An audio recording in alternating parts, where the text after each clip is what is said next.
bagaimana hukumnya jika istri memandikan jasad suami ataupun sebaliknya, suami memandikan jasad istrinya.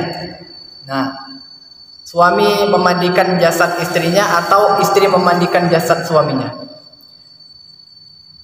Dalam perkataan ulama-ulama, suami memandikan istri, jenazah istrinya, hukumnya sah. Suami memandikan jenazah istrinya, hukumnya sah.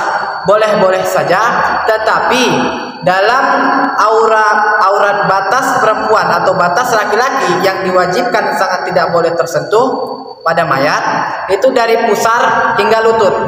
Jadi jika kita memandikan suami kita atau istri kita, jenazah itu, maka kita harus menggunakan sarung tangan ketika menggosok area paha atau area pelipis. Nah, jadi jika kita tidak menggunakan itu, maka tak boleh kita sentuh.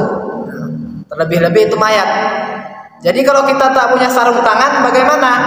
Kalau kita tak punya sarung tangan, maka boleh dikutip dari Buya Yahya, boleh cukup disiram saja boleh.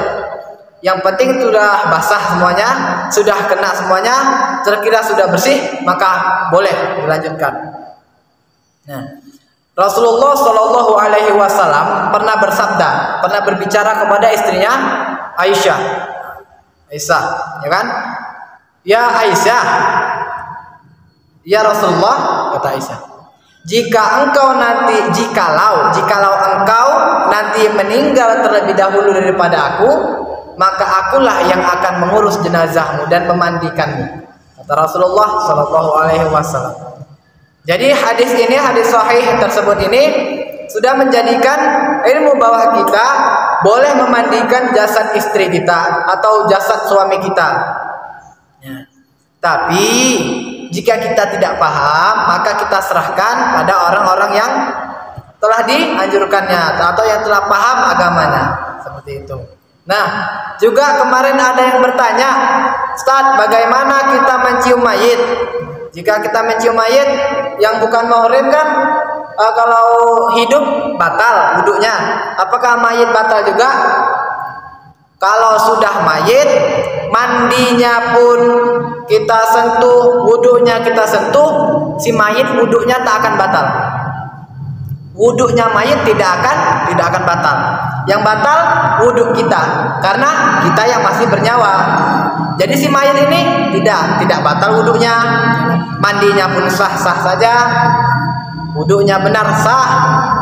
Jadi kalau kita mencium keningnya, contoh kita salam perpisahan, mencium untuk terakhir kalinya, seperti ayah kita, adik kita, saudara kita, atau saudara keluarga kandung kita yang bukan muhrim lah contohnya, boleh. Batal wudunya? Tidak batal wudunya, kecuali wudu kita yang batal. Si mayit tidak batal, tapi wudu kita yang batal. Jadi Bapak Ibu rahimakumullah yang dirahmati Allah, memandikan mayat walaupun mayat tadi udah dimandikan, udah bersih, tiba-tiba ada kotoran keluar dari duburnya, maaf kata. Jadi apakah mayat tadi perlu dimandikan ulang? Tidak. Kenapa mayat tadi sudah tidak dimandikan ulang lagi? Karena dia sudah mandi awalnya, sudah mandi bersih dan sudah ngambil wudu. Bagi mayat yang keluar ada kotorannya, itu tinggal dibersihkan, selesai hukumnya. Nah, seperti itu hukum daripada memandikan mayit.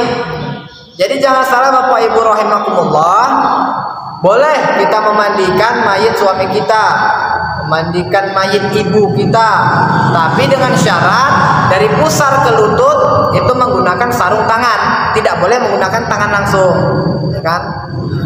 Jadi kalau kita tak bisa menggunakan sarung tangan atau kita tak pandai memandikan jenazah, maka kita serahkan pada orang yang paham tentang ilmu agama, paham tentang memandikan jenazah. Dan juga waktu dibungkus, waktu dilipat atau dibungkus, boleh nggak kita menciumnya lagi? Kan udah diberi wewangian semuanya, sudah diberikan bedah, sudah diberikan kapas, boleh tidak? Boleh. Sampai kapan mayat itu boleh kita cium, tak akan batal wudunya walaupun siapapun yang cium. walaupun dia perempuan, walaupun dia laki-laki, tetap tidak membatalkan wudhu si mayit, tapi wudhu kita lah yang batal.